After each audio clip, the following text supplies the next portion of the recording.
გაზაფხული ეს ის პერიოდია, როდესაც ჩვენი ორგანიზმი ყველაზე მეტადაა დასუსტებული და საჭიროებს გაძლიერებას. ექიმები გვირჩევენ, რომ წელიწადის ამ დროს განსაკუთრებული ყურადღება კვებას მივაქციოთ და ორგანიზმი მხოლოდ ჯანსაღი პროდუქტებით გავამდიდროთ. სხეულის ყველა ორგანო განსხვავებული ვიტამინებით იკვებება. ამიტომ უმჯობესია თუ საკვებს თითოეული ორგანოსათვის ინდივიდუალურად შევარჩევთ.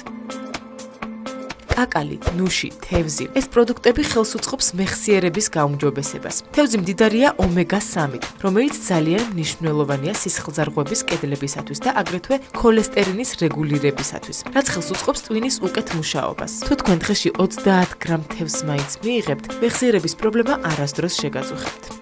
ძალიან მნიშვნელოვანია აგრეთვე ტვინისთვის ხილი, იმიტომ რომ თუ არ არის მდიდარი რაციონი C ვიტამინით, გონებრივი აქტივობა ეცემა.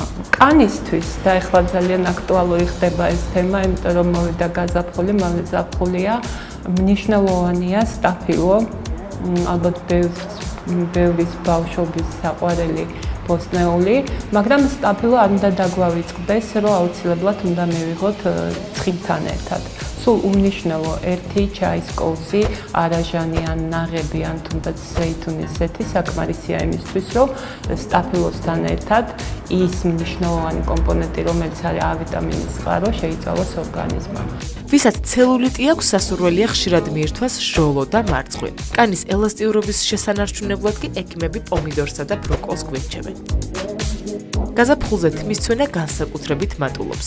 მისი შეჩერების საუკეთესო საშუალება კი მწვანე ბოსტნეულის ხშირი მიღებაა, რაც მხედველობაზეც კარგად მოქმედებს. თვალებისთვის კარგია სტაფილო და ისპანახი. აი განსაკუთრებით ასაკში შესული ადამიანებისთვის აუცილებელია თუ გამოიყენებს ისპანახს რაციონში. კვირაში 2-ჯერ 3-ჯერ ისპანახის კერძი, იმიტომ რომ ეს თვალის ბადურაზე ძალიან კარგად მოქმედებს. გარგრის ჩირის და ქიშმიშის მიღება სასურველია მათთვის, ვინც უკვე ჯანსაღი ცხოვრებით ცხოვრობს და ხშირად ვარჯიშობს, რადგან ისინი მაგნიუმითა და კალიუმით კვებავს გუნთებს. თუმცა გაითვალისწინეთ ისიც, რომ პროდუქტები მაღალკალორიულია და მათი მიღება დოზირებულად უნდა მოხდეს. სასურველია დღეში მხოლოდ ნახევარი ჭიქა ჩირი ან ქიშმიში მიიღოთ.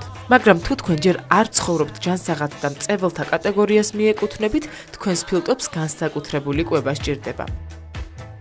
აუცილებელია, რომ ადამიანები, რომლებიც ესეთი აქტიური მწებელები არიან, C ვიტამინით მდიდარი იყოს მათი რაციონი. პირველ რიგში ეს არის ციტრუსი, ლიმონი, ვაშლი და აი ესეთი პროდუქტები, ანუ C ვიტამინი უნდა მიიღოთ გაორმაგებული დოზით. ხშირ შემთხვევაში მწებელებს გულის პრობლემებიც აწუხებთ. ამიტომ მათ კალიუმით მდიდარი პროდუქტები უნდა მიიღონ. ხლიავი ზღვის კომპოსტო, კაკალი, ბარდა და ქიშმიში. პროდუქტების ყურადღებით შერჩევა და კვების ასეთი რაციონი ორგანიზმს ეხმარება კონკრეტული ორგანოების ფუნქციონირების გაძლიერებაში, რაც ძალიან მნიშვნელოვანია ზამთრის შემდეგ დასუსტებული ორგანიზმისათვის. ასევე ეს პრევენციული საშუალებაცაა და თითოეულ ორგანოს სხვადასხვა დაავადებებისგან იცავს.